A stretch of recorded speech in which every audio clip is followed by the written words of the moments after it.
आज की इस वैदिक कक्षा में बहुत ही सुंदर विषय रखा गया है। हम सभी ये जानते हैं कि अक्षरों के मेल से शब्द का निर्माण होता है और वो शब्द अपना अर्थ रखता है, परंतु शब्दों का अर्थ तो सभी जानते हैं कि हाँ, ये शब्द का अर्थ हुआ। तो शब्दों का निर्माण होता है अक्षरों के मिलन से, पर इन अक्षरों का जो अपना वैशिष्ट है, अपना महत्व है, ये बहुत महत्वपूर्ण बात है। छोटा सा उदाहरण के लिए तो देखें तो प्रत्येक अक्षर का अपना अपना तद अभिमानी देवता होता है। रकार का उच्चारण र अग्नि सूचक है वो। इस तरह से प्रत्येक अक्षरों का अपना अपना महत्व है और अक्षरों का के मिलन से शब्दों का निर्माण, परंतु ऐसा बिल्कुल नहीं है कि इन अक्षरों का महत्व न हो। अक्षरों का महत्व उन शब्द से कहीं अधिक है। इस विषय पर इसकी जो वैज्ञानिकता है, इसकी जो परंपरा है, इस विषय पर चर्चा होगी। उसके बाद पिप्पलाद और जावाली का जो संवाद है उपनिषद में, जावाली उपनिषद में, उसका जो रहस्य है उस संवाद का, उस विषय पर आज चर्चा के लिए सामवेद के निष्णात आचार्य डॉक्टर जयप्रकाश द्विवेदी जी हमारे बीच उपस्थित हैं। मैं निवेदन करूंगा डॉक्टर द्विवेदी जी से कि इस विषय पर अपना वैदुष्यपूर्ण व्याख्यान से हमें आप्लावित करें। डॉक्टर द्विवेदी जी।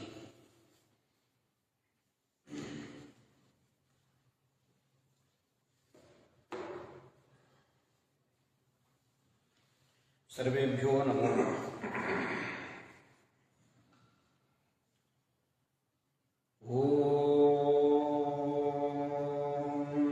यज्ञाय अग्नये गिरा चक्षसे प्रप्रावयममृतं जातवेदसं प्रियं मित्रं न शंसिषं पाहि नो अग्न एकया पाह्यो तद्वितीयया पाहि गीर्भिस्पृशिभिरूर्जां पते पाहि च तस्त्रिभिर्वसो।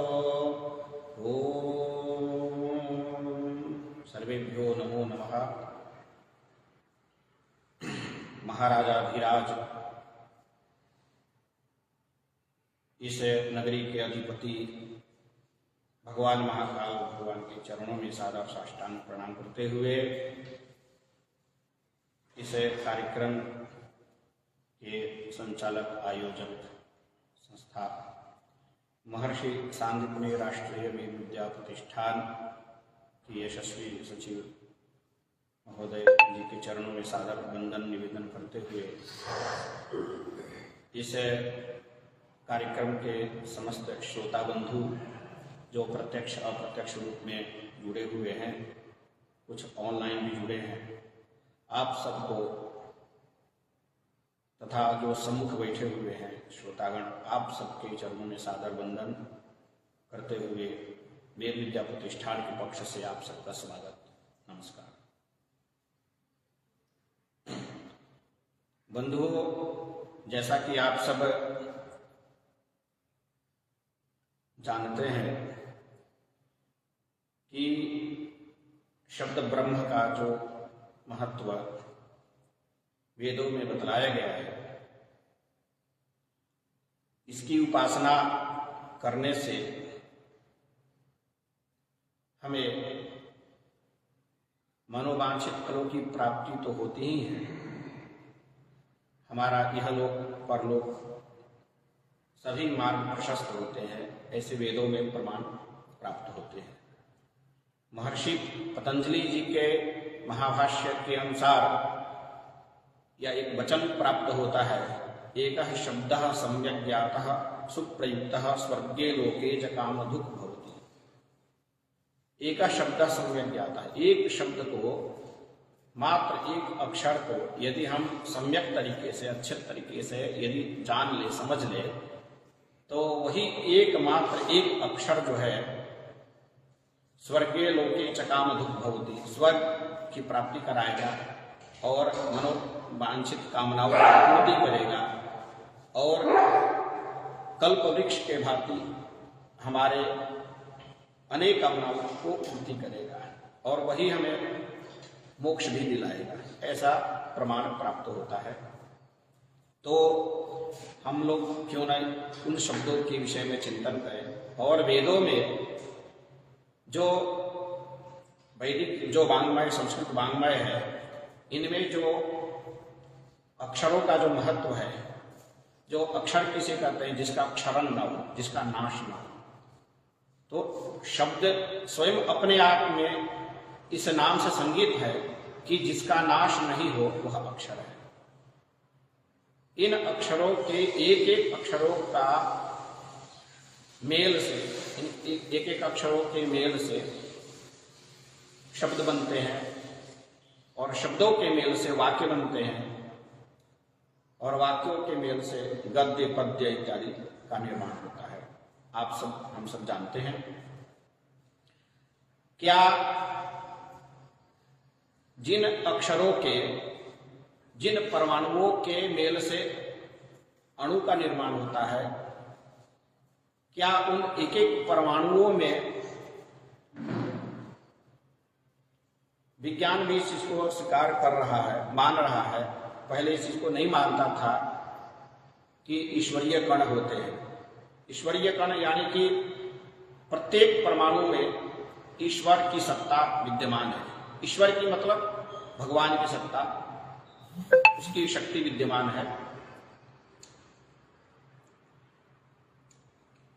और वो इस चीज पर स्वीकार नहीं करता था कि प्रत्येक पदार्थ में, वेदों में जो वर्णित है कि प्रत्येक कण कण में ईश्वर व्याप्त है, प्रत्येक कंकण में शंकर व्याप्त है। इस बात को विज्ञान पहले नहीं मानता था, लेकिन एक हिग्स बोसोन नाम के वैज्ञानिक हुए जिन्होंने गार्ड पार्टिकल का खोज किया।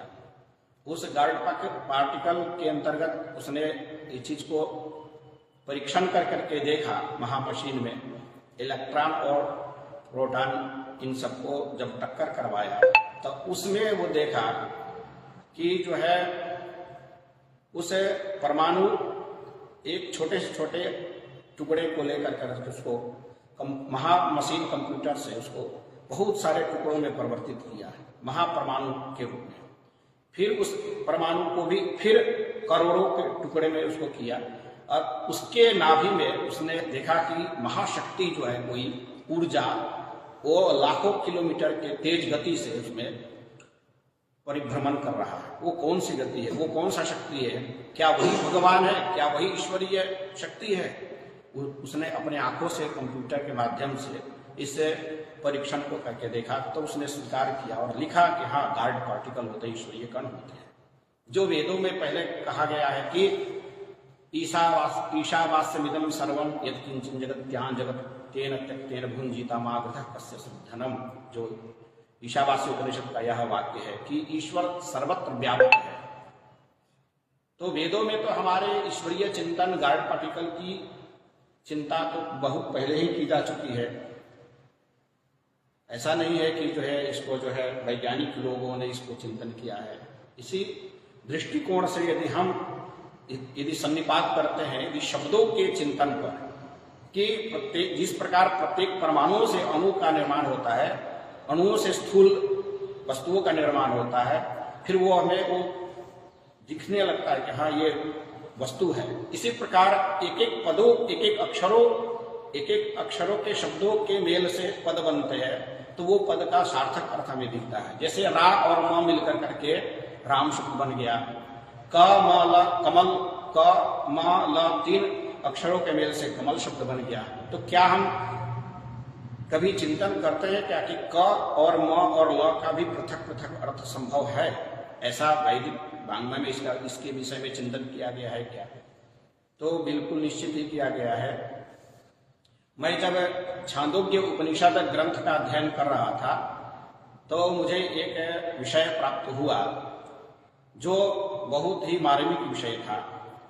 वह था ओम के ऊपर ओम की व्याख्या के विषय में बतला रहा था। कैसे ओम से संपूर्ण व्योम का निर्माण हुआ है, इस विषय में जब हम छांदोग्य उपनिषद अध्ययन किए तो ओम की व्याख्या के क्रम में बताया गया कि जो प्रणव अक्षर है ओम है, जिसे हम उद्गीत कहते हैं, यह उद्गीत सबका सार है। तो किनका सार है? तो कहता है कि इस पृथ्वी का सार जल है। फिर जल का सार क्या है? तो जल का सार जो है वह औषधि है। औषधियों का सार क्या है? तो पुरुष है। पुरुष का सार क्या है? तो उसकी वाणी है। वाणी का सार क्या है? तो ऋचा है। ऋचा का सार क्या है? तो साम है। साम का सार क्या है? तो वह उद्गीत है। उद्गीत किसे कहते हैं? तो ओम इत्येतदक्षरम उद्गीतम, ऐसा बताया।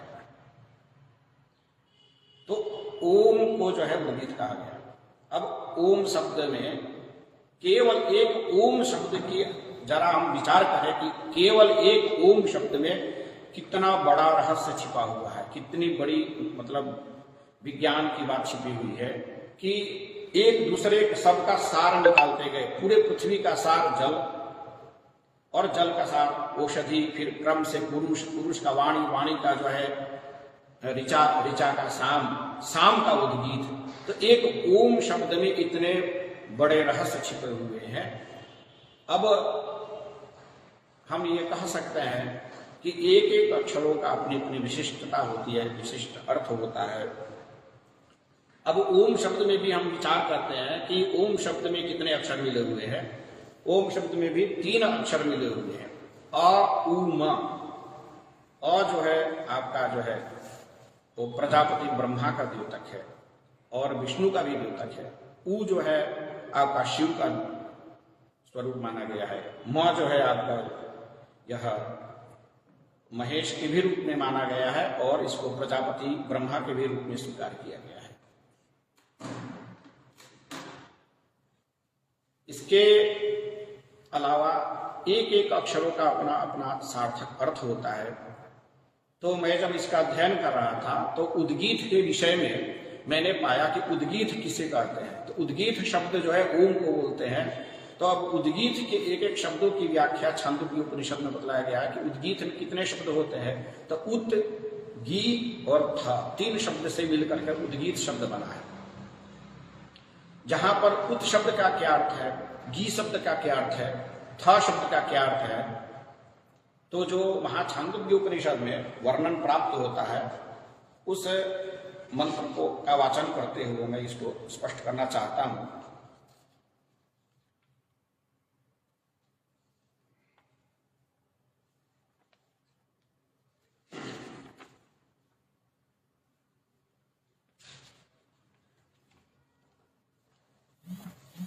इसमें जो उत है यह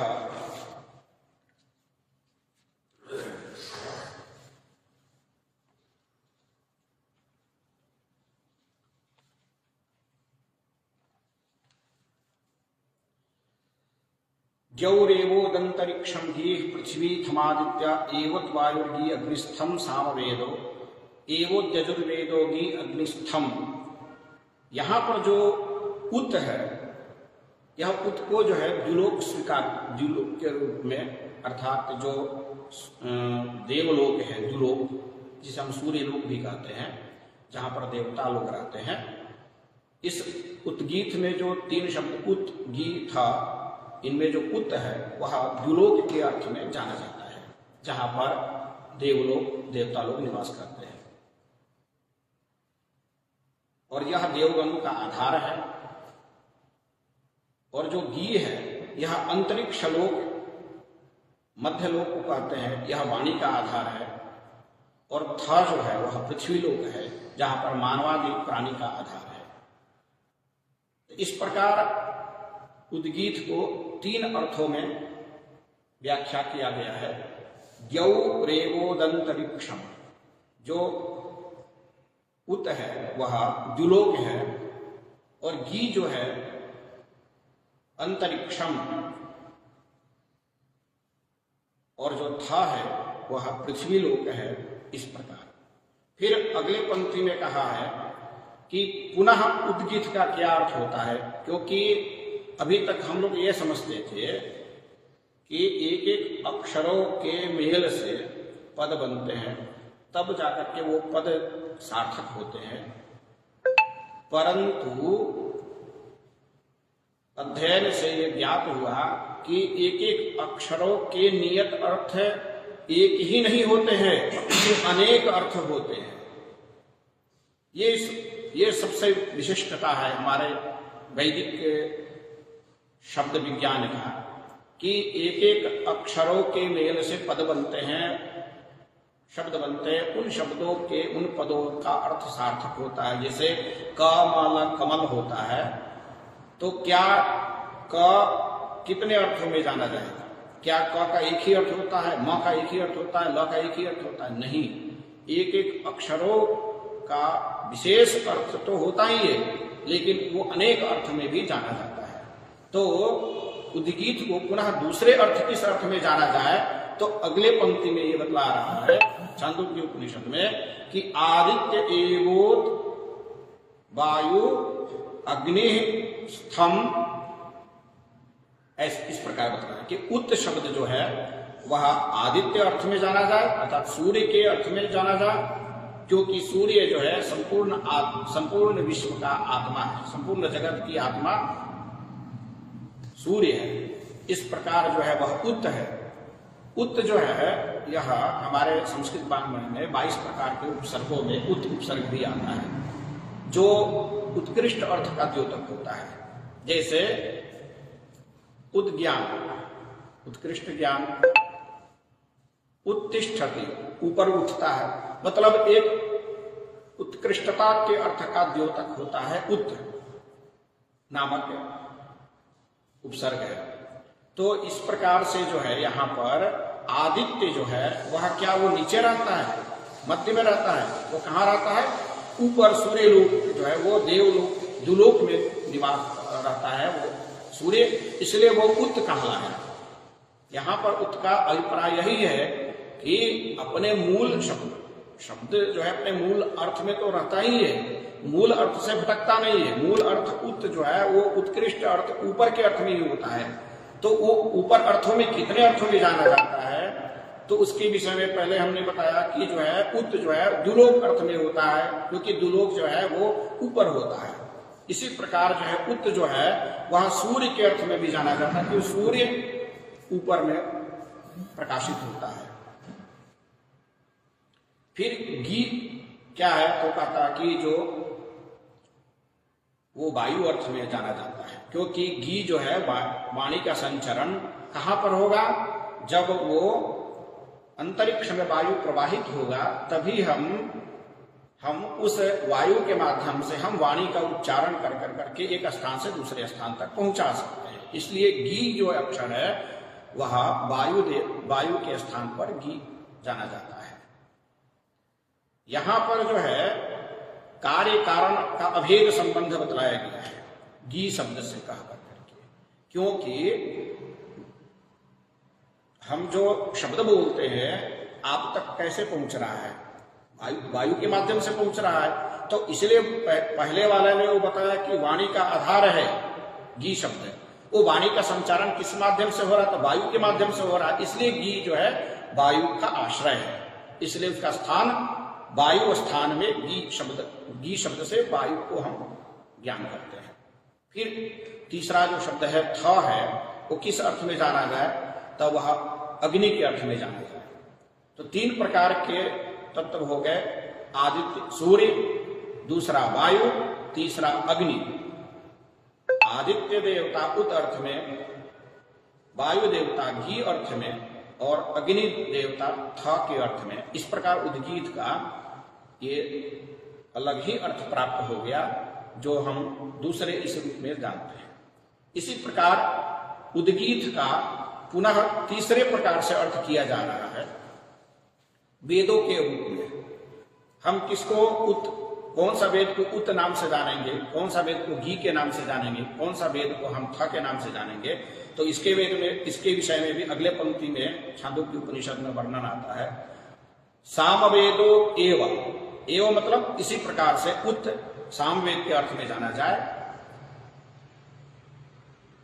यजुर्वेदो गी, और जो गी है वो यजुर्वेद के रूप में जाना जाए, और थ जो है वो ऋग्वेद के अर्थ में जाना जाए। सामवेदः एव यजुर्वेदो गी ऋग्वेदस्थम। सामवेदो एव यजुर्वेदो गी ऋग्वेदस्थम, ऐसा कर करके यह पंक्ति प्राप्त होता है। तो उत जो है यहाँ उत जो है सामवेद के अर्थ में जाना जाए, गी जो है यजुर्वेद के अर्थ में जाना जाए, और जो थ है सामवेद के अर्थ में जाना जाए। अब आप देखिए कि एक एक अक्षरों का केवल एक ही अर्थ नहीं होता, अपितु अनेक अर्थ भी होता है। तो अब यहां पर देखिए कि जो है उत जो है, मैं आपको बताया कि उत जो है वो उत्कृष्ट ऊपर अर्थ को बतलाता है। तो इस क्रम में सामवेद को उत माना है, उत्कृष्ट ऊपर अर्थ में, ऊंचा माना गया, सबसे ऊपर। हम अपने वेदों के महिमा मंडन नहीं कर रहे हैं कि हम, चूंकि हमारा सामवेद है, जो प्रमाण मिलता है कि 3 वेदों में अथवा 4 वेदों में सामवेद का जो स्थान है ऊपर है, उत्कृष्ट है, इसलिए उत जो है वो सामवेद के रूप में स्वीकार किया गया है। संभवतः इसलिए कृष्ण भगवान भी जो है गीता वेदानाम सामवेदोस्मि कहे हैं, क्योंकि उसका स्थान जो है वो अन्य वेदों की अपेक्षा ऊपर में है। और सूर्य भी उत के अर्थ में जाना गया है, इसलिए सूर्यात् सामवेद, सूर्य से ही सामवेद का ज्ञान प्राप्त हुआ है। इस प्रकार से उद्गीत को जो है इतने अर्थों में जाना गया है। था ऋग्वेद के अर्थ में।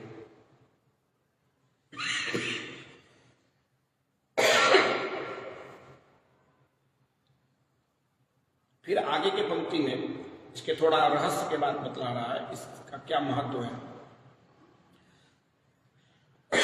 अथ खलु य उद्गीतः, जो उद्गीत है, सब प्रणव, वही प्रणव अक्षर। यह प्रणव, जो प्रणव है वही उद्गीत, सब उद्गीत, वही उद्गीत है। इत्यसौवा इति असौवा आदित्य उद्गीत, आदित्य मतलब जो सूर्य है वह उद्गीत है। एष प्रणव ओम इति, इस प्रकार से ओम जो है वह प्रणव अक्षर है। हेष स्वरम में भी इस प्रकार से जो सूर्य जो ब्रह्म है उसका जो उदय होता है वह किसका भजन करते हुए उदित होता है, वह उद्गीत का भजन करते हुए, उद्गीत का गान गाते हुए, उद्गीत का उच्चारण करते हुए, ओम का उच्चारण करते हुए सूर्य का जो है उदय होता है। इसका है हेष स्वरम नेति एति, इस प्रकार से वह सूर्य जो है वह उदित होता है। ये छांदोग्य उपनिषद में इसका प्रमाण प्राप्त होता है।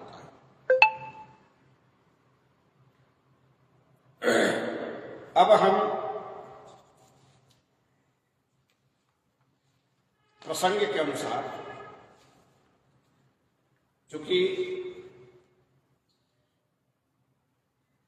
वर्णों के विषय में चर्चा कर रहे थे, तो हमारे और भी वैदिक वाङ्मय में जो अकार आदि जो वर्ण है, अ, आ, ई, छोटी ई, बड़ी ई, छोटा ऊ, बड़ा ऊ, री, लृ, ए, ओ, आई, औ, जितने भी वर्ण होते सबके अर्थ होते हैं।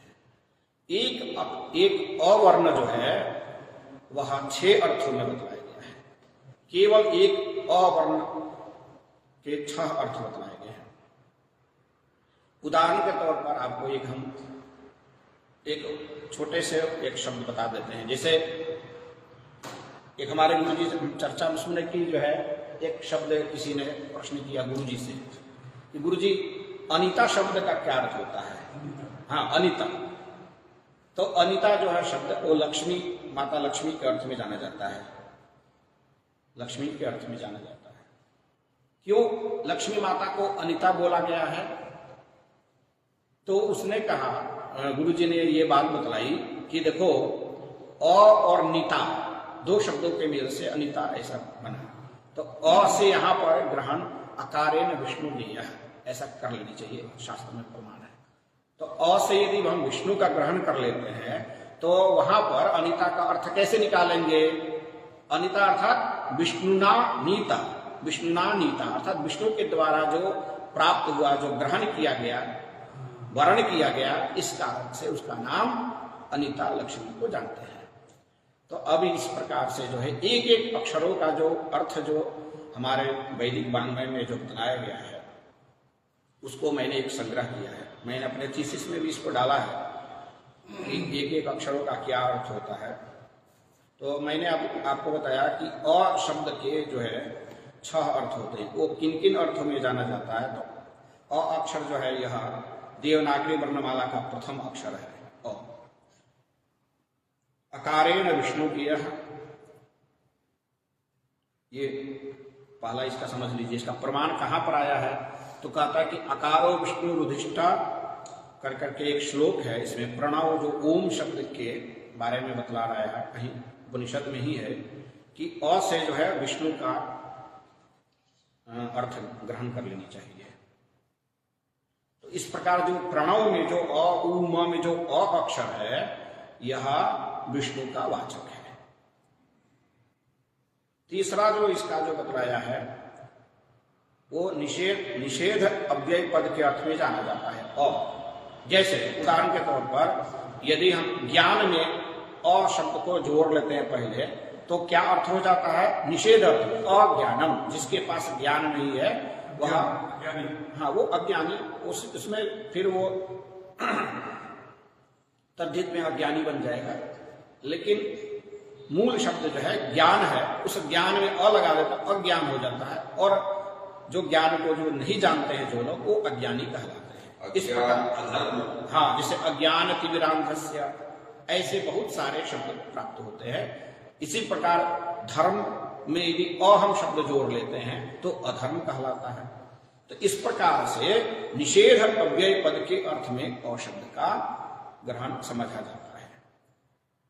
अब जो इसके बाद जो है इसका जो अर्थ प्राप्त होता है वो सादृश्य अर्थ में, हाँ सादृश्य मतलब समानता के अर्थ में, समानता के अर्थ में। जैसे उदाहरण के तौर पर अब्राह्मण, यदि कोई कह दिया कि अब्राह्मण मतलब ब्राह्मण के सदृश, अब्राह्मण मतलब ब्राह्मण के सदृश। इसी प्रकार यदि लक्ष्मी भी हाँ अलक्ष्मी, लक्ष्मी के सदृश, तो ऐसे अर्थ मतलब अनेक अर्थ में भी जाना जाता है। वो सादृश्यता अर्थ में भी जो है और सादृश्य अर्थ को भी बतलाया गया है। इसी प्रकार अक्षत्रिय, क्षत्रिय के सदृश्य, अवैश्य, वैश्य के सदृश्य। वाक्य ऐसा नहीं है कि इसका प्रमाण आया है श्लोक के रूप में, कहीं ना कहीं इसका प्रमाण आया है, तभी वहां से इन सब विषयों को उठा करके एक जगह संग्रहित किया गया है। हाँ, तो इस प्रकार से अवर्ण जो है सादृश्य अर्थ में भी जाना जाता है। इसके बाद अवर्ण जो है भिन्नता के भी अर्थ में जाना जाता है। भिन्नता मतलब किसी दूसरे भिन्न के अर्थ में, पर्याय के, हाँ अनेक के अर्थ में भी जाना जाता है। जैसे अपरह, अपरह मतलब किसी दूसरे भिन्न, किसी दूसरे भिन्न को, हाँ अपर, परह मतलब बाद वाले को, अपरह मतलब किसी बाद वाले के अलावा अन्य को, किसी को। तो इस प्रकार अ जो है वो भिन्न अर्थ में भी जाना जाता है। जैसे अपटह मतलब किसी अन्य दूसरे का वस्त्र। तो इस प्रकार से जो है हम भिन्न अर्थ को भी जो है अवर्ण से हम प्रयोग कर करके हम बहुत सारे शब्दों का निर्माण कर सकते हैं। यदि हमको एकाक्षरी शब्द को उसका यदि ज्ञान है, इस प्रकार से एक एक अक्षरों का अ का कितने अर्थ में जाना जाता है, तो हम अनेक अर्थ का, अनेक शब्दों का निर्माण स्वतः अपने तरीके से हम कर सकते हैं। इस प्रकार जो है अल्पार्थवाची भी अ जाना जाता है। अ जो है अल्प अर्थ को भी जाना जाता है। जैसे उदाहरण के तौर पर अनुवरा, हाँ, अल्पज्ञ, जैसे अल्पज्ञ मतलब थोड़ा जानने वाला। तो मैं क्या बताया कि अल्प अर्थ को भी बतलाने वाला और यह निषेध है। यह जो अवर्ण है यह अल्प अर्थ को भी बतलाता है, जिस प्रकार से अल्पज्ञ, अल्प जानने वाला, थोड़े जानने वाला। अदृश्य, दृश्य मतलब दिखाई देना, अदृश्य मतलब नहीं दिखाई दे, मतलब वो थोड़ा देर के लिए दिखाई, अल्प दिखाई दे रहा है, अदृश्य हो गया, मतलब वो अल्प छुप गया, हाँ, दिख करके छुप गया, थोड़े दिख रहा है। ऐसे भी शब्द जो है अल्प अर्थ में भी हम अवर्ण का अल्पार्थवाची भी हम प्रयोग कर सकते हैं। इसी प्रकार अप्रशास्त्य अर्थ में भी हम अवर्ण को हम जान सकते हैं। अप्रशास्त्य मतलब, प्रशास्त्य मतलब किसी की हम बड़ाई करना, किसी की महिमा मंडन करना, और अप्रशास्त्य उसमें उपसर्ग निषेध अर्थ में भी हम लगा देते हैं, तो मतलब किसी के हम बुराई करने के भी अर्थ में अ का हम प्रयोग कर सकते हैं। बुराई मतलब किसी का हम निंदा करना। तो इस प्रकार से जैसे योग्य जो है ये किसमें, आप बहुत बड़े योग्य हैं, उसकी महिमा मंडन हो गया, उसकी प्रशंसा हो गई। लेकिन इसी में यदि हम अयोग्य लगा दिए, अ लगा दिए हम, तो क्या हो जाएगा, अयोग्य हो जाएगा, तो हम उसकी निंदा कर दिए ना। तो इस प्रकार से निंदा अर्थ में, अप्रशास्त्य के अर्थ में भी जो है वह जाना जाता है। और इसी प्रकार अकाल, काल मतलब समय, उसमें अ जोड़ दिए तो अकाल मतलब अच्छा समय नहीं चल रहा है, बुरा समय चल रहा है, तो निंदा कर दिए। आपकी अकाल मृत्यु हो जाए यदि कोई ऐसा कह देता है, तो कितने मन में क्रोध आता है, तो मतलब हमारी निंदा कर दिया। तो इस प्रकार से जो है निंदा के अर्थ, हाँ, निंदा अर्थ में भी जो है अ शब्द जो है जाना जाता है। इसी प्रकार अकार्यम मतलब कार्य करने वाला, और अकार्य मतलब कार्य नहीं करने वाला व्यक्ति, तो ये भी निंदा अर्थ में अकार्य व्यक्ति है आप। इस प्रकार से बहुत सारे शब्दों का निर्माण किया जा सकता है यदि हम अर्थ जानेंगे तो, कि अ कितने अर्थों में जाना जाता है। इसी प्रकार विरोध अर्थ में भी जाना जाता है। विरोध जैसे नीति, आप नीति के अनुसार चलिए, नियम के अनुसार चलिए, उसमें यदि हम अ लगा दिए तो आप अनीति के अनुसार चलते हैं। तो देखिए आप यहाँ विरोध अर्थ में हो गया कि नहीं, अनीति, आपका जो विचार है वो अनीति है।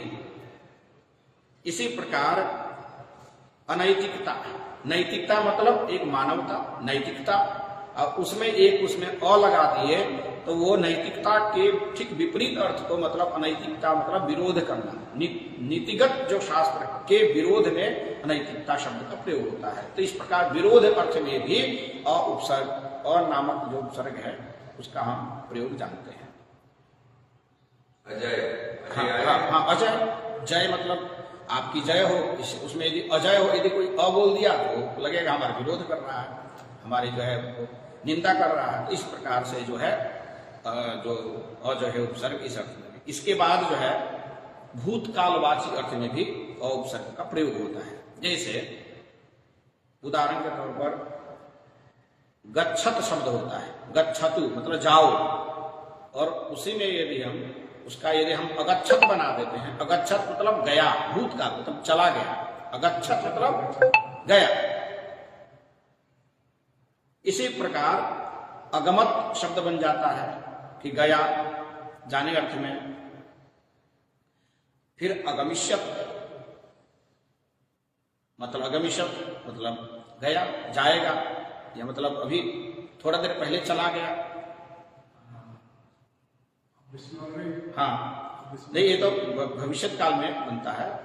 तो इस प्रकार से जो है वो उसमें भी भूतकाल की कल्पना करते हैं भविष्य में।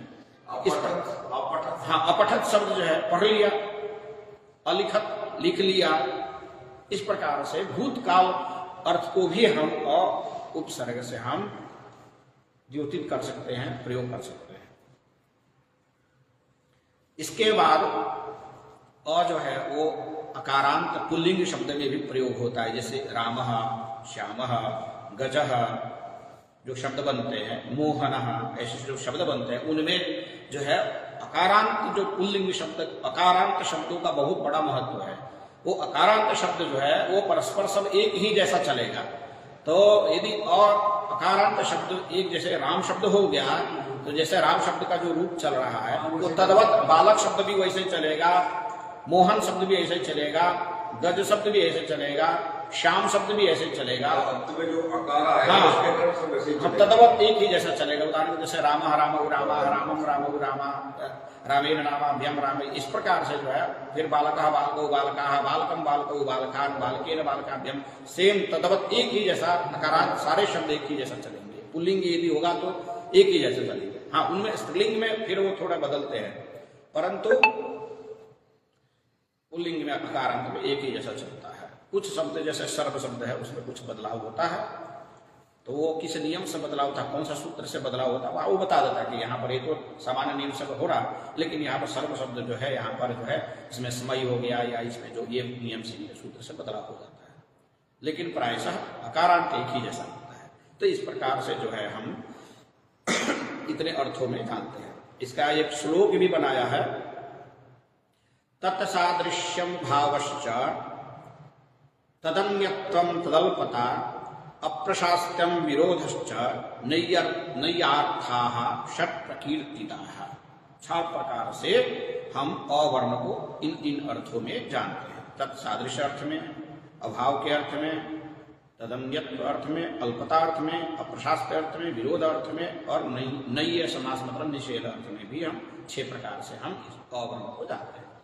अब जरा विचार कीजिए कि अवर्ण के इतने अर्थ होते हैं संस्कृत वैदिक वाङ्मय में। इसी प्रकार आवर्ण कितने अर्थ में जाना जाता है, इसको भी अब हम संक्षिप्त में थोड़ा थोड़ा परिचय कराते जाएंगे, ज्यादा विस्तार नहीं देंगे। आ जो है ये देवनागरी का द्वितीय वर्ण है और ये स्वीकृति अर्थ में होता है। जैसे किसी ने कहा कि क्या मोहन जा रहा है, तो आम, हाँ हाँ जा रहा है, तो आम कह देने से, आ कह देने से हम स्वीकार कर लेते हैं कि हाँ वो जा रहा है। इस प्रकार से क्रीड़ा अर्थ में भी जाना जाता है। यदि कोई खेल अर्थ में भी आ शब्द जो है, यदि किसी प्रकार का कोई किसी के घर पर कोई यदि शांत हो गया तो हम जब सुनते हैं तो हम ये मन में कहते हैं ये ठीक नहीं, मतलब अच्छा नहीं हुआ, तो आ शब्द से हम खेद अर्थ को भी व्यक्त करते हैं। फिर विस्मयादि द्योतक अर्थ में भी जो जाना जाता है, जो अव्यय पद में, जैसे आ एवं किलासी। विस्मयादि मतलब कोई चीज हम भूल गए हैं तो कोई स्मरण कराता है कि क्या ये चीज ऐसा था, तो हम हाँ आ एवं जैसे हाँ हम मैं ऐसा ही मानता हूँ, आ एवं किलासी, हाँ ये चीज ऐसा ही था, अब मुझे स्मरण आ गया। तो विस्मय होने के बाद में यदि कोई स्मरण दिलाता है तो इस अर्थ में भी जो है हम आ का प्रयोग करते हैं। स्वीकार अर्थ, हाँ स्वीकार अर्थ में, और विस्मय आदि अर्थ में स्मरण दिलाने का अर्थ। इस प्रकार अनुपूरकार्थ, अनुपूरकार्थ मतलब अनुपूरक, मतलब किसी को जो है हम अनुपूरण कर दिए, हाँ मतलब जो स्वीकार कर लेते हैं कि हाँ ये चीज ऐसा ही है। तो आ एवं नून जैसे हाँ ये चीज ऐसा ही भी है, ये स्वीकार कर लेते हैं। अनुपूरक अर्थ में पूर्ण कर लेते हैं, स्वीकार कर लेते हैं कि हाँ ये चीज ऐसे इस अर्थ में है। तो इस प्रकार से जो है आ जो है उपसर्ग, इसका भी अनेक अर्थ में, और भी आ शब्द का अर्थ है जैसे मर्यादा अर्थ में भी होता है, सीमा अर्थ में भी। जैसे यदि कोई कह दे शब्द आकंठ, पंडित जी आप आकंठ भोजन करिए, सुना है ना गांव में, तो मतलब कंठ पर्यंत, मतलब आप इतना भोजन कर लीजिए कि आपके कंठ तक भोजन आ जाए, बोलते हैं ना। इसी प्रकार जो है अपाद मस्तक, हाँ अपाद मस्तक, मस्तक पर्यंत। आजान बाहु मतलब जिनकी बाहु जो है जानू पर्यंत जाती है। तो इस प्रकार से पर्यंत के अर्थ में, मतलब एक मर्यादा अर्थ में, एक सीमा के अर्थ में भी प्रयोग करते हैं आ उपसर्ग का।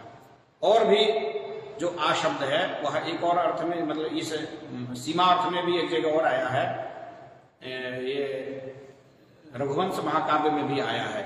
सोहमा जन्म शुद्धानाम आपलोदय कर्मणाम आ समुद्र क्षितिशानाम अनावर्तमानाम, ऐसा करके है कि राजा दिलीप का जो राज्य क्षेत्र विस्तार था वो कहाँ तक था, तो आ समुद्र क्षितिशानाम, जहां तक समुद्र का जो क्षिति था, मतलब जो पृथ्वी भाग था, वहां तक समुद्र पर्यंत तक, उस पृथ्वी पर्यंत तक उनका जो है क्षेत्र था, तो इस प्रकार आ वहां पर प्रयोग किया है, कालिदास जी ने किया है आ समुद्र। फिर तो इस प्रकार जो है आ जो है वह सीमा मर्यादा अर्थ में भी जाना जाता है।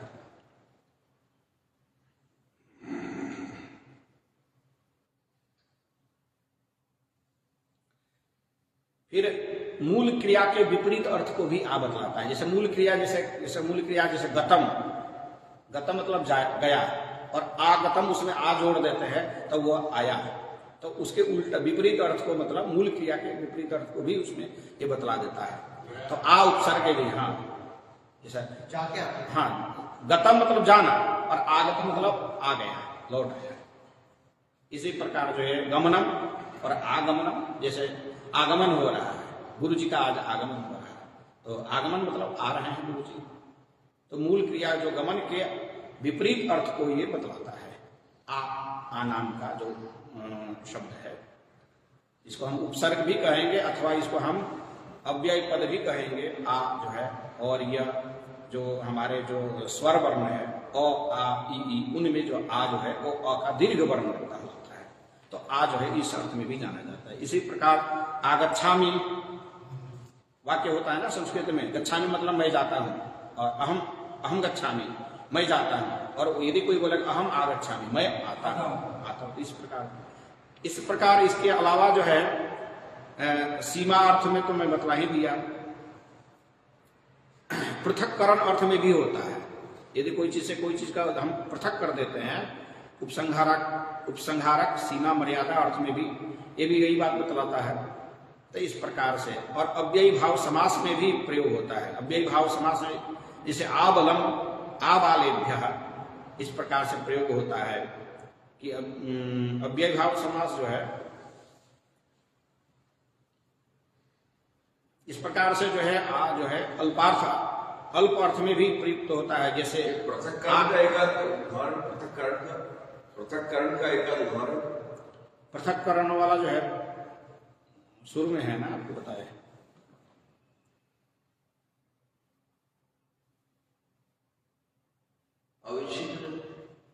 पृथक्करण अर्थ में नहीं मैं बताया, मैं उसको बताया आपको वो अ वाले में पृथक्करण अर्थ में मैंने बतलाया था। तो इस प्रकार से जो है अल्पार्थ अर्थ में भी जाना जाता है। जैसे आकंपः, आनीलः, आरक्तः, आम, आलक्ष्यः, अल्प अर्थ में, थोड़े ही अर्थ में भी प्रयुक्त होते हैं आवर्ण जो है। इस प्रकार से जो है वो आ जो संज्ञावाची है वो स्त्रियों के नाम में भी प्रयुक्त होते हैं। जैसे रमा, सीता, गीता, इस प्रकार से जो स्त्रियों का जो नाम होता है इनमें भी जो है आ जो वर्ण है इसका प्रयोग होता है। तो इस प्रकार से आ वर्ण जो है अनेक अर्थों में भी जाना जाता है। इसी प्रकार ई वर्ण जो है वह ई वर्ण जो है वो अनेक अर्थ में भी जाना जाता है। जैसे ईण गत्यर्थक धातु, ई जो है वर्ण वो गति के अर्थ में, जैसे एति, एति मतलब गच्छति, गति करके आगे जा रहा है, तो ई को ही ए बन जाता है, पूर्ण हो जाता है। तो इस प्रकार जो है गति अर्थ में भी ई वर्ण जाना जाता है।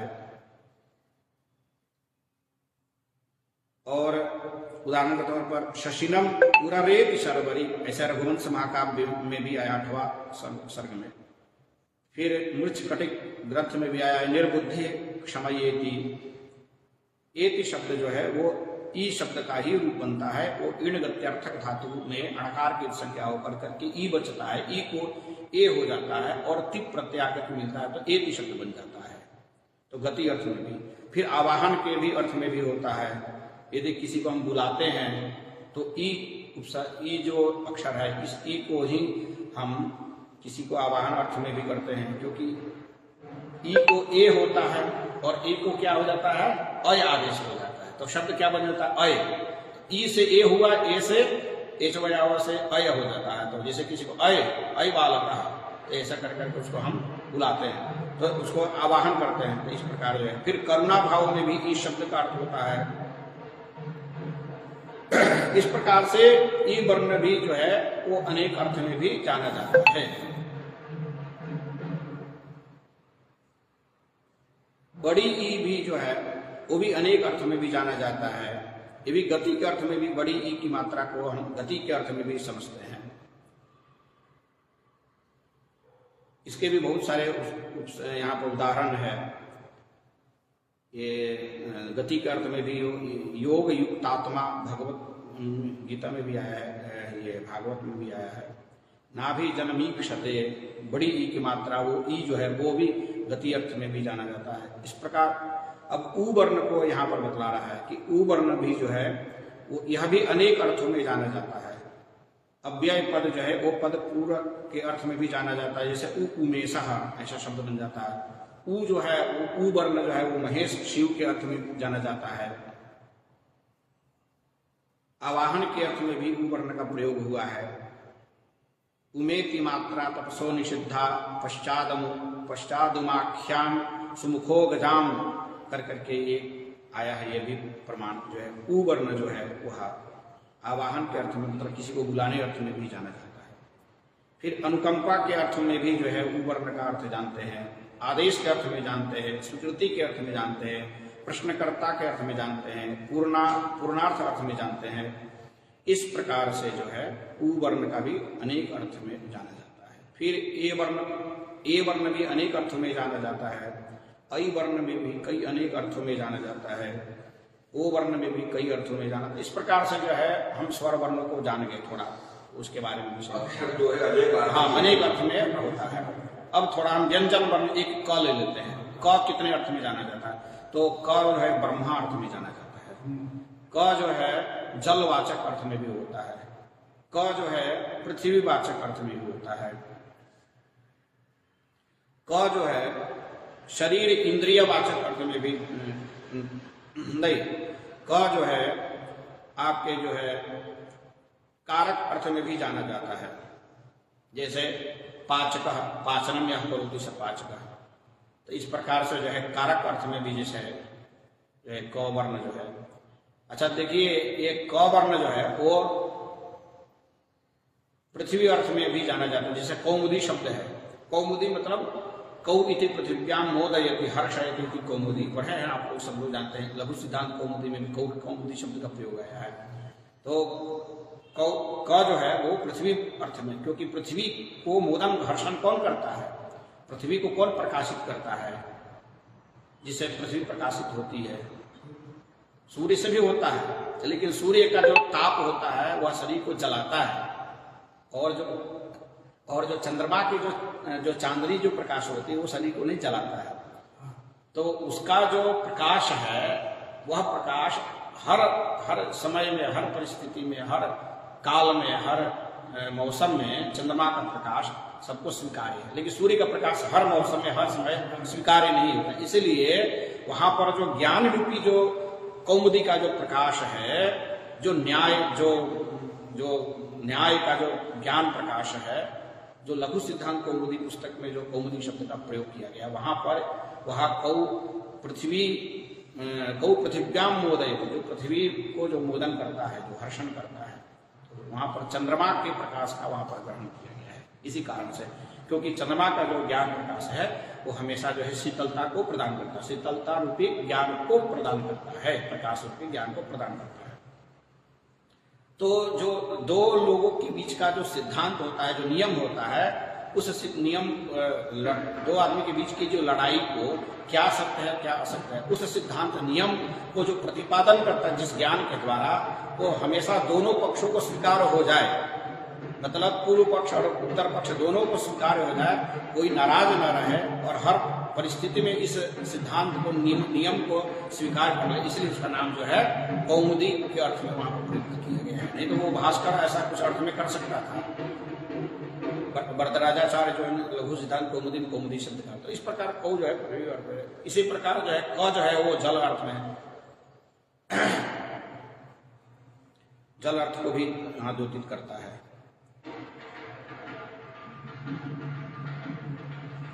एक आया इसका भी है, केशवम पतितम दृष्ट्वा पांडवा हर्ष निर्भरा, कई सुभाषित में आया है। कर्ण क वर्ण का यहाँ पर श्लेष किया है। फिर क वर्ण जो है शीर अर्थ में भी, शीर के भी अर्थ में भी जाना जाता है। तो इस प्रकार से जो है ख वर्ण जो है का अर्थ जो है वो भी अनेक अर्थ में होता है। ख जैसे आकाशवाची, ख आकाश के अर्थ में भी, ख इंद्रिय शरीर अर्थ में भी होता है। जैसे खानी शब्द बन जाता है, खानी मतलब इंद्रियानी। तो हमारे सामवेद में एक मंत्र आया है, अदरदरुत समसृजो भी खानी त्वमर्णवान् तत्पधानां कर्मणाः महान्तमिन्द्र पर्वतं वीर्यद्वसृजद्धारा अवयद्दानवान्। इस मंत्र में जो खानी शब्द है वह इंद्रिय अर्थ में और आकाश दोनों अर्थ में भी ग्रहण किया गया है। यदि हम वहां पर जो ये तो साम है, जो मंत्र है यह गणेश जी का है, गणपति का है, लेकिन ये इंद्र पर्व में ये पठित किया गया है, इंद्र देवता के लिए पठित किया गया है। तो इंद्र देवता जो है वह क्या करते हैं, तो एक बार वृत्रासुर जो है जल के मार्ग को रोक देता है।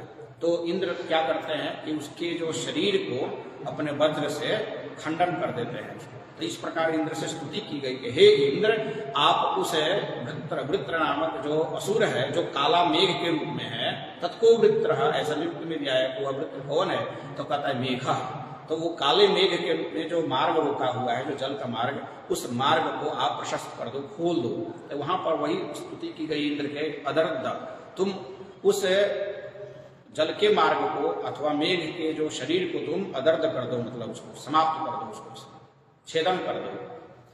और विखानी इंद्रियानी, इस प्रकार उसके शरीर से जो है, उसके शरीर को विखंडन करके जल के मार्ग को, हमारे लिए जल के मार्ग को प्रशस्त कर दो। तो अदरदरुत समसृजो विखानी तुम अर्णवान, तुम अर्णवान मतलब जलवान, तुम जल वाले हो। तुम अर्णवान बदबधाना कर्मणा महान्तमिन्द्र पर्वतम वीर्यद्वसृजत धारा अवय। इस प्रकार जो है सृजत धारा, जो जल की जो धारा है वो वहां से खुल गई। जी जी, अब मेरा यही कहा कि ख शब्द जो तो यदि आप के पास में यदि हम शब्द एकाक्षरी शब्दकोश का यदि ज्ञान है तो आप शब्द का जो है आप निर्माण स्वयं भी कर सकते हैं और शब्दों के अर्थ को जान सकते हैं। तो ख जो है अंतरिक्ष अर्थ में भी, ख जो है इंद्रिय अर्थ में भी होता है। तो खानी इंद्रियानी, ऐसा इस प्रकार से जो है तो हम ऐसे समझ सकते हैं। यदि उसको हम आध्यात्मिक रूप में अर्थ यदि करेंगे तो अब गणेश जी में कैसे सिद्ध करेंगे, तो इंद्र के अर्थ में हो गया। तो गणपति के रूप में गए, तो गणपति के हम किस रूप में जाते हैं, तो हम तम मूलाधार स्थितोष नित्यम, तम मूलाधार में निवास करने वाले, हे गणपति आप मूलाधार में निवास करते हैं। तो आप मूलाधार से जो 3 नाड़ियां है, ईड़ा पिंगला सुषुम्ना, जो सुषुम्ना नाम की जो नाड़ी है, उस नाड़ी में जो षटचक्र है, उस षटचक्र रूपी उसका भेदन करो। वहां पर आप वृत्र नामक उस असुर के शरीर का भेदन करो। और यहाँ पर जो है उस नाड़ी में, जो सुषुम्ना नाम की नाड़ी में जो षटचक्र है, वहां पर उसका भेदन करो हे गणपति। इस प्रकार से हम उस ज्ञान के अमृत तत्व तक, वो जो जल की धारा हमें वो अमृत रूप में प्राप्त हो सके। तो यहाँ पर कुंडली की विधि, जो योग की जो विधि बतलाई गई है, उसकी उपासना के विषय में गणपति से यदि अर्थ जोड़ते हैं, चूंकि मंत्र गणपति का है और अर्थ में विचार करते हैं, तो इंद्र के अर्थ में हुआ है, तो गणपति के अर्थ में करेंगे तो गणपति के इस रूप में हम इस ऐसे अर्थ उसको कर सकते हैं कि जो है मूलाधार में निवास करने वाले हे गणपति जी, आप सुषुम्ना नाम की जो नाड़ी है उसमें षटचक्रों का भेदन करा करके उस अमृत रूपी जो मेघ का हमें हमारे लिए वर्षण करा। इस प्रकार गणपति से स्तुति की जा रही है। तो इस प्रकार हम कर सकते। तो ख शब्द का मैं उस विषय को लेकर के गया था कि ख शब्द कितने अर्थ में जाना जाता है। तो प्रसंगवत मैंने मंत्र आपके सामने रख दिया। इस प्रकार जो है एक अक्षरों के कितने भाव होते हैं। तो अब हम क ख ग शब्द जो है वो गमन अर्थ में भी होता है। ग जो है वो अर्थवाची अर्थ में भी होता है, जैसे गच्छति, जैसे गणेश शब्द में भी जो ग है वो भी गमन अर्थ का ही द्योतक है, जो गमन करने में सबसे ईश हो। ग जो है वो गमन अर्थ की है, क्योंकि गणेश का नाम इसलिए गणेश पड़ा क्योंकि उनसे तीव्र गति में किसी देवता ने गमन कर करके अपने माता पिता का मतलब परिक्रमा कर करके अथवा जो संसार में पूरी परिक्रमा कर करके नहीं पहुंचा था, इसलिए आप उसकी ईश हो।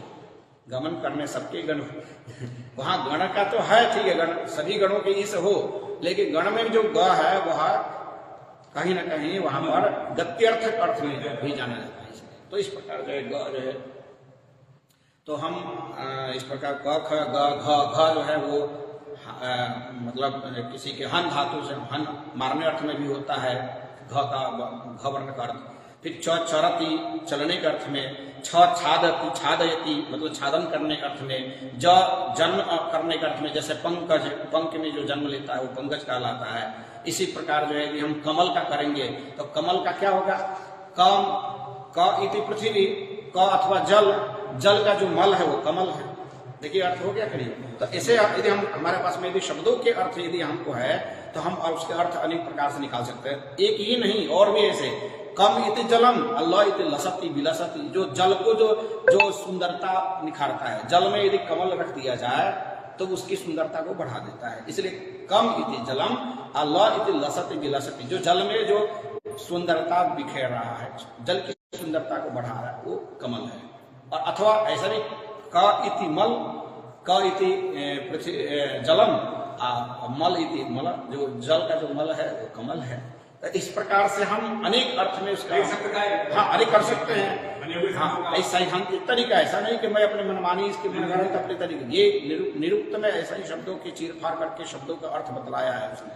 अभी आपके सामने उद्गीत का मैंने 3 प्रकार से अर्थ बतलाया कि नहीं, एक में वही उत में जो है वो एक जगह जो है वो दुलोक अर्थ में, दूसरे वाले में सूर्य के अर्थ में, तीसरे वाले में सामवेद के अर्थ में, है ना। इस प्रकार से जो है पहले वाले में गी का जो है वह अंतरिक्ष अर्थ में, दूसरे वाले में वायु के अर्थ में गी, और तीसरे वाले में यजुर्वेद के अर्थ में, है ना। पहले वाले में थ का जो है वह पृथ्वी लोक के अर्थ में, दूसरे वाले में आपके अग्नि देवता के अर्थ में, देखिए मिलान कीजिए उससे, और तीसरे वाले में आपके जो है ऋग्वेद के अर्थ में, है ना। तो इस प्रकार से एक एक शब्दों के अनेक अर्थ भी किए जा सकते होते हैं, हो सकते हैं। हम एक शब्द के एक ही अर्थ मान कर गांठ मान करके दे रहा है तो हम रहस्य, वेदों के रहस्य कभी नहीं खोल सकते, वेदों के रहस्य को हम नहीं उजागर कर पाएंगे। ये शब्द विज्ञान है, ये वर्ण विज्ञान है। थोड़ा हम इसको अति संक्षिप्त में इसको हम रखें आप लोगों के सामने। अब इस प्रकार से बहुत सारे शब्दों के अर्थ ही, अब जहां जहां ज आएगा आप समझ लीजिए कि ज मतलब जैसे अनुज, अनु मतलब पश्चात, और ज मतलब जन्म लिया, जो पश्चात जो जन्म लिया मतलब बाद में जो जन्म लिया वो अनुज। अग्रज में देखिए जो अग्र मतलब पहले, और जो ज मतलब जिसका जन्म हुआ वो अग्रज। तो जितने भी एक शब्द देखिए, एक छोटा सा उदाहरण, जैसे कुशा शब्द ले लीजिए, कुशा मतलब कु इति कुत्सितम, आशा इति साम्य, जो कुत्सित विषयों का, जो कुत्सित विचारों का, कुत्सित भावों का, कुत्सित ग्रहों का जो मतलब शमन करे, नाश करे, वह कुशा। कितना अर्थ साफ स्पष्ट हो जाता है। यदि हमको एकाक्षरी शब्दकोश यदि हम अपने जीवन में उतार लेते हैं, उसका ज्ञान कर लेते हैं, तो उससे हमको लाभ कितना मिल रहा है कि छोटे छोटे अक्षरों के हम पदों के हम अर्थ अपने से उसको हम सुस्पष्ट कर सकते हैं। इसी प्रकार बहुत सारे शब्द हैं जिसका हम अनेक अर्थ में हम जान सकते हैं। एक उसकी निश्चित अर्थ है, जो अनिश्चित अर्थ में भी है, वो अनेक अर्थ में कर सकते हैं। जैसे मैंने आपको अणु और परमाणु वाली बात जो बतलाया कि जो एक एक परमाणु के भी कितने उसमें रहस्य छिपे हुए हैं, ठीक उसी प्रकार जो है हमारे वर्ण विज्ञान का ऐसा महत्व है। अब हम एक संक्षिप्त में एक छोटी सी कथा जो है वो, चूंकि हमारे भैया ने ये बतलाया कि आप लोगों को जो है जाबाल की उपनिषद है, जाबाली उपनिषद के नाम से, सामवेद के साथ छांदोग्य उपनिषद है और भी है, लेकिन इसमें केनोपनिषद भी है। तो जाबाली उपनिषद भी जो है एक प्राप्त होता है। इसमें त्रिपुंड धारण का बहुत बड़ा महत्व है। 5 मिनट में इसको समाप्त कर देंगे। जो त्रिपुंड पंडित जी लोग जो 3 पुंड जो धारण करते हैं ना, भस्म जो धारण करते हैं, उस भस्म का महत्व क्या है, क्यों धारण करते हैं इसको, तो इसके विषय में भी जो है पैपलाद जो शाखा जो संहिता है अथर्ववेद की, उसके जो आचार्य होंगे वो पिप्पलाद ऋषि होंगे।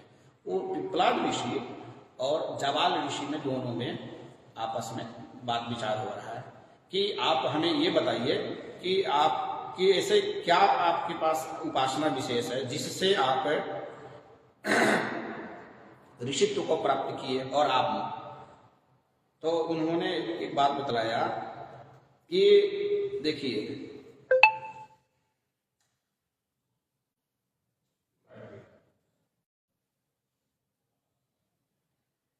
इसको निकाल लो तो थोड़ा सहायता मुझे मिलेगी। ऐसे तो कंठस्थ है ये कथा, लेकिन थोड़ा ज़्यादा आनंद आएगा हाँ, तो इसमें जो है ये जाबाली उपनिषद में जो पिप्पलाद का जो है वो पिप्पलाद ऋषि जाबाल ऋषि से प्रश्नोत्तर कर रहे हैं।